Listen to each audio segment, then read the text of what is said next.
በየቀኑ ሰሊጥ እየተመገቡ ነገር ግን በሰውነቱ ላይ ምንም አይነት የጤና ለውጥ አጣችሁ?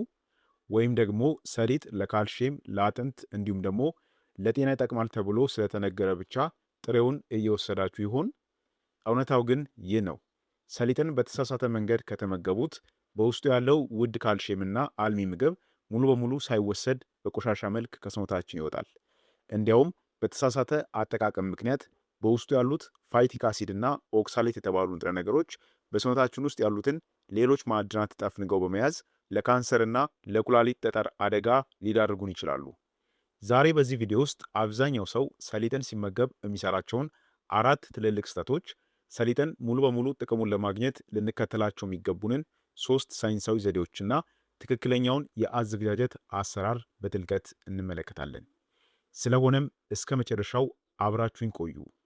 ሰሊጥን ዝም ብለን በምግብ አሰራራችን ውስጥ ስላካተትን ወይንም በየቀኑ ስንመገብ ስለኖርን ብቻ በውስጡ ያለውን ውድ ንጥረ ነገር እናገኛለን ማለት አይደለም። እንደ እውነቱ ከሆነ አብዛኛው ሰው ሰሊጥን የሚመገብበት የተለመደ መንገድ በሳይንስ ሲመዘን የሰሊጥን የጤና ጥቅም ሙሉ በሙሉ ዋጋ ቢስ የሚያደርግና ጥቅሙን የሚያባክን ነው። እነዚህን ትልልቅ ስህተቶች የምንሰራ ከሆነ ከሰሊጥ የምናገኘው ጥቅም ዜሮ ከመሆኑም በላይ ለተለያዩ የጤና ችግሮች ሊዳርገን ይችላል። ስለሆነም ሰሊጥን ስንጠቀም የምንሰራቸው 4 ዋነኛ ስህተቶች ምንድን ናቸው? በመቀጠል እንመልከት። አንደኛውና የመጀመሪያው ስህተት ጥሬውንና ያልተዘጋጀውን ሰሊጥ በቀጥታ መመገብ ነው። ብዙ ሰዎች ሰሊጥ ተፈጥሯዊ እስከሆነ ድረስ ጥሬውን ከገበያ እንደተገዛ በቀጥታ መመገብ የተሻለ ይመስላቸዋል። ነገር ግን ጥሬ ሰሊጥ በውጫዊ ሽፋኑ ላይ ፋይቲክ አሲድ የተባለ ተፈጥሯዊ ንጥረ ነገር ይዟል። ይህ ንጥረ ነገር በምግብ ጥናት ሳይንስ አንቲኒውትረንት ወይንም የንጥረ ነገር ጠላፊ በመባል ይታወቃል። ፋይቲክ አሲድ በሰሊጥ ውስጥ ያሉትን ውድ ካልሽየም፣ ብረት፣ ዚንክና ማግኒዥየም አጥብቆ ጠፍንጎ ስለሚይዛቸው የሰውነታችን የምግብ መፈጨት ስርዓት ይህንን ማዕድን ነፃ አውጥቶ ወደ ደም ማስገባት ወይንም መጠቀም አይችልም። በመሆኑም ጥሬ ሰሊጥን ዝም ብለው የሚመገቡ ከሆነ በውስጡ ያለው ከ90% በላይ ካልሽየም እና ማዕድን ሳይመጠጥ በቆሻሻ መልክ ከአንጀት ይወጣል ማለት ነው። እንዲያውም በሰውነታችን ውስጥ ያሉ ሌሎች ማዕድናትም እንዳይመጠጡ እንቅፋት ይሆንባቸዋል ማለት ነው። ሁለተኛ፣ ሰሊጡን ሳይፈጩ ወይንም ሳያኝኩ ሙሉ በሙሉ መዋጥ ነው። ሌላው በጣም የተለመደውና አደገኛ የሚባለው ስህተት ደግሞ ሰሊጡን በውሃ ተጠቅሞ ዝም ብሎ መዋጥ ወይንም ሳይደቅ በጥቂቱ አኝኮ መዋጥ ነው። የሰሊጥ ፍሬ እጅግ ጥቃቅን ከመሆኗም በላይ ውጫዊ ሽፋኗ በሴሉሎስ የተሰራ እጅግ ጠንካራ መዋቅር አለው። የሰው ልጅ የምግብ መፈጨት ስርዓት ደግሞ ይህንን ጠንካራ የሴሉሎስ ሽፋን የመስበርና የማቅለጥ ተፈጥሯዊ ኤንዛይም የለውም። በመሆኑም ሰሊጥን ሳናላምጠውና ሳንፈጨው ሙሉ በሙሉ ብንውጠው ጨጓራችን ይህንን ጠንካራ ሽፋን አልፎ በውስጡ ያለውን ጤናማ ዘይትና ካልሽየም ማውጣት በፍጹም አይችልም። በዚህ ምክንያት ሰሊጡ እንደገባ ሙሉ ፍሬ ሆኖ በሰገራ መልክ ይወጣል። ለሰውነታችን የሚሰጠው ጥቅምም ሙሉ በሙሉ ዜሮ ይሆናል ማለት ነው። ሶስተኛ፣ የተፈጨ ሰሊጥን አየር ላይ ለረጅም ጊዜ አስቀምጦ መመገብ። አንዳንዶች ሰሊጡ መፈጨት እንዳለበት ስለሚረዱ በአንድ ጊዜ በርካታ ኪሎ ሰሊጥ ፈጭተው በፕላስቲክ ዕቃ ወይንም በላስቲክ አስረው ለሳምንታት አሊያም ለወራት ያስቀምጣሉ። ይህ እጅግ አደገኛ ስህተት ነው። ሰሊጥ በውስጡ ከ50% በላይ ከፍተኛ መጠን ያለው ጤናማ ቅባት ማለትም ፖሊ አንሳቹሬትድ እና ሞኖ አንሳቹሬትድ ፋት ይዟል። እነዚህ ቅባቶች ከተፈጩ በኋላ ከአየር ኦክሲጅን፣ ከብርሃንና ከሙቀት ጋር ሲገናኙ በፍጥነት ኦክሲዳይዝድ ይሆናሉ ወይም ደግሞ ይጎመዘዛሉ። የተጎመዘዘ የሰሊጥ ዘይት መመገብ ደግሞ ለሆድ ቁርጠትና ለጨጓራ መታወክ ከመዳረጉም በላይ በሰውነታችን ውስጥ ፍሪ ራዲካልስ የተባሉ መርዛማ ህዋሳትን በመፍጠር ለጉበት ህመም፣ ለውስጥ እብጠትና ለሴሎች ፈጣን እርጅና ምክንያት ይሆናል ማለት ነው። አራተኛ፣ የኩላሊት ጠጠር ታሪክ እያለ ሰሊጥን ሳይዘፈዝፉ መመገብ። ሰሊጥ ለአጥንታችንና ለአጠቃላይ ጤና እጅግ ጠቃሚ ቢሆንም ቀደም ሲል የኩላሊት ጠጠር ታሪክ ላለባቸው ወይንም አሁን ላይ ለሚሰቃዩ ሰዎች በጥንቃቄ ካልተዘጋጀ ተጨማሪ ችግር ሊፈጥር ይችላል። ሰሊጥ በውስጡ ኦክሳሌት የተባለ ከፍተኛ ተፈጥሯዊ ውህድ ይዟል። ይህ ውህድ ወደ ደም ከተቀላቀለ በኋላ በኩላሊት ውስጥ ከካልሽየም ጋር ሲገናኝ ይረጋና ካልሽየም ኦክሳሌት የተባለውን ከባድ የኩላሊት ጠጠር ይፈጥራል። ሰሊጡን ሳናጥበው ሳንዘፈዝፈው ወይንም ኦክሳሌቱን ሳናስወግድ አብዝተን የምንመገበው ከሆነ በኩላሊታችን ላይ ተጨማሪ ጫና በመፍጠር አዳዲስ ጠጠሮች እንዲፈጠሩ ወይንም የነበረው ጠጠር ህመም እንዲባባስ ያደርጋል ማለት ነው። ስለዚህ እነዚህ በአጠቃላይ አራት ዋነኛ ስህተቶች ሰሊጥን ስንመገብ በማወቅም ባለማወቅም የምንሰራቸው ጤናውን እንዳናገኝ ማለትም ከሰሊጥ የምናገኘውን ጥቅም እንዳናገኝ እንቅፋት የሚሆኑ ስህተቶች ናቸው ማለት ነው።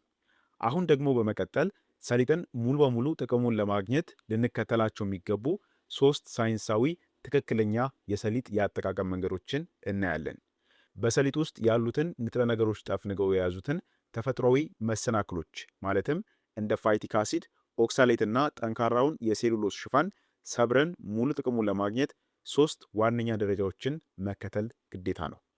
አንደኛው ማታ በውሃ ዘፍዝፎ ማሳደር ወይንም በጥቂቱ ቆልቶ መመገብ ነው። የሰሊጥን የመጀመሪያ ተፈጥሯዊ መከላከያ ለመስበር የመጀመሪያውና ዋነኛው መንገድ በውሃ ማለስለስ ወይንም በሙቀት ማዘጋጀት ነው። ሰሊጡን ማታ አጥበው በንጹህ ውሃ ዘፍዝፈው ሲያሳድሩት በውስጡ ያለው ፋቲክ አሲድና ኦክሳሌት በውሃ ውስጥ ይሟሟሉ። ጠዋት ላይ ውሃውን አፍስሰው ሲያደርጉት ሰሊጡ ከእነዚህ የንጥረ ነገር ጠላፊዎች ነፃ ይሆናል። ይህም ካልሽየሙና ብረቱ በጨጓራችን በቀላሉ እንዲመጠጡ መንገድ ይከፍታል ማለት ነው። በውሃ መዘፍዘፍ ካልተመቻቹ ደግሞ ሰሊጡን በደረቅ ምጣድ ላይ በመጠነኛ ሙቀት ለ2 ወይንም ለ3 ደቂቃ ብቻ በጥቂቱ በመቁላት መጠቀም ይችላሉ። ይህ ቀላል ሙቀት በሰሊጡ ሽፋን ላይ ያሉትን አሲዶች ሰብሮ ማዕድናቱ ነፃ እንዲወጡ ያደርጋል ማለት ነው።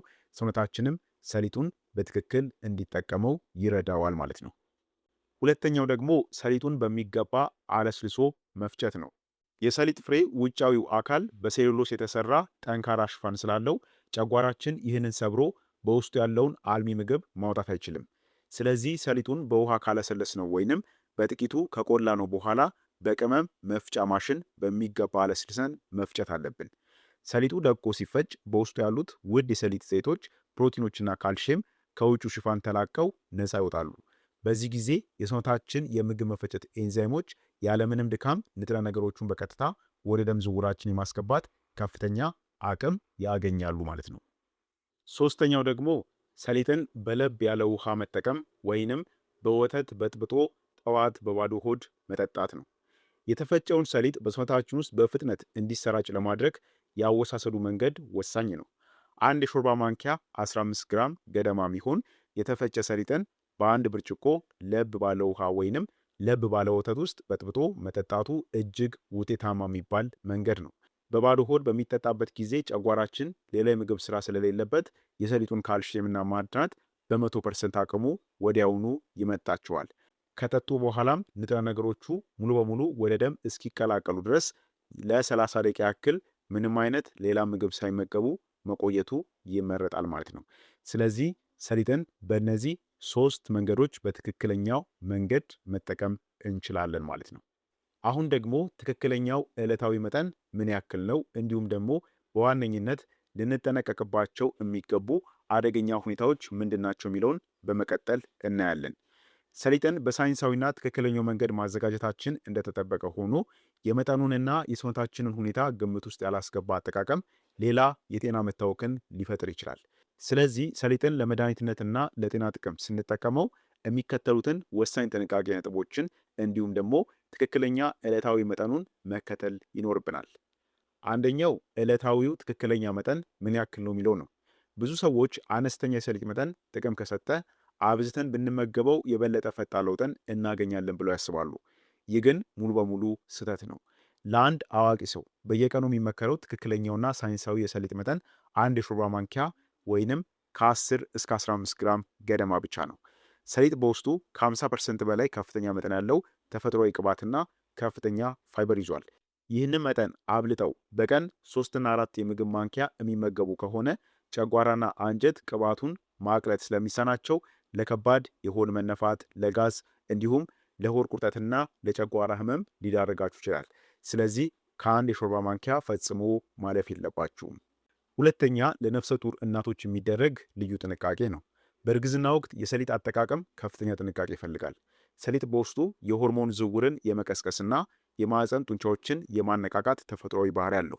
በመሆኑም በእርግዝና የመጀመሪያዎቹ 3 ወራት እስከ 12 ሳምንታት ማለት ነው፣ በዚህ ክልል ውስጥ ያሉ እናቶች ሰሊጥን በብዛት ከመመገብ ሙሉ በሙሉ መቆጠብ አለባቸው።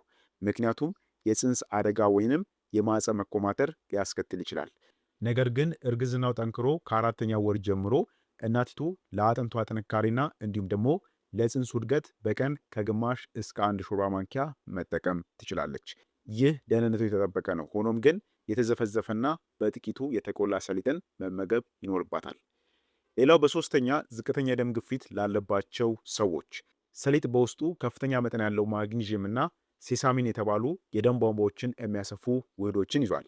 ይህ ባህሪው ከፍተኛ የደም ግፊት ላለባቸው ሰዎች እጅግ አስደናቂ መፍትሄ ቢሆንም በተፈጥሯቸው ግን ዝቅተኛ የደም ግፊት ላለባቸው ወይንም የደም ግፊት ማውረጃ መድኃኒትን ለሚወስዱ ሰዎች ጥንቃቄ ይፈልጋል።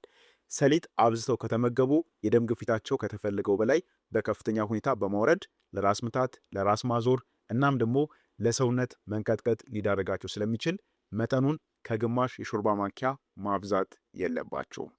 አራተኛ አለርጂና የቆዳ መቆጣት ያለባቸው ሰዎች። አንዳንዶች ለሰሊጥ ፕሮቲኖች ተፈጥሯዊ አለርጂ ሊኖራቸው ይችላል። ሰሊጥ ከተመገቡ በኋላ የከንፈር ማበጥ፣ የጉሮሮ ማከክ፣ የቆዳ መቅላት ወይንም የመተንፈስ ችግር የሚያጋጥማችሁ ከሆነ የሰውነታችሁ የበሽታ መከላከያ ስርዓት ሰሊጡን እንደ ባዕድ አካል ቆጥሮት ስለሆነ ወዲያውኑ መጠቀሙን ማቆም እናም ደግሞ ወደ ሕክምና ተቋም መሄድ ያስፈልጋል ማለት ነው። እነዚህን 4 ወሳኝ ነጥቦችን ሰሊጥን ስትጠቀሙ የግድ ማወቅ ይኖርባችኋል።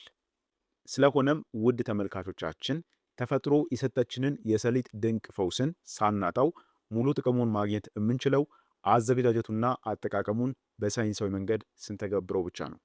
ጥሬውን በመዋጥ ወይንም ሳይፈጩ በመመገብ ውዱን ካልሽየምና አልሚ ምግብ ከማባከን መታደግ አለባችሁ። ከዛሬ ጀምረው ሰሊጥን በውሃ ዘብዝፈው አለስልሰው ፈጭተው ለብ ባለ ውሃ በባዶ ሆድ መጠጣት ጀምሩ። በአጭር ሳምንታት ውስጥ በሰውነቶ በአጥንቶና እንዲሁም ደግሞ በኃይሉ ላይ የሚመጣውን አስደናቂ ለውጥን በአይኑ ይመለከታሉ። ይህንን በርካቶች በስተት የሚያባክኑትን የሰሊጥ አጠቃቀም ሚስጥር ለቤተሰቦቻችሁ፣ ለወዳጁ ዘመዶቻችሁ እናም ደግሞ በቁርጥማት ለሚሰቃዩ ወላጆቻችሁ አሁኑኑ ሼር በማድረግ ጤናቸውን ይታደጉ። ቪዲዮ ጠቃሚ መረጃ ሆኖ ካገኛችሁት ላይክ ማድረጋችሁን እንዳትረሱ። በየቀኑ እንደነዚህ ያሉ ጥልቅ እውቀት ያላቸውን ሳይንሳዊና ተፈጥሯዊ የጤና መፍትሄዎችም እንዲደርሷችሁ ቻናሉን ሰብስክራይብ አድርጉ።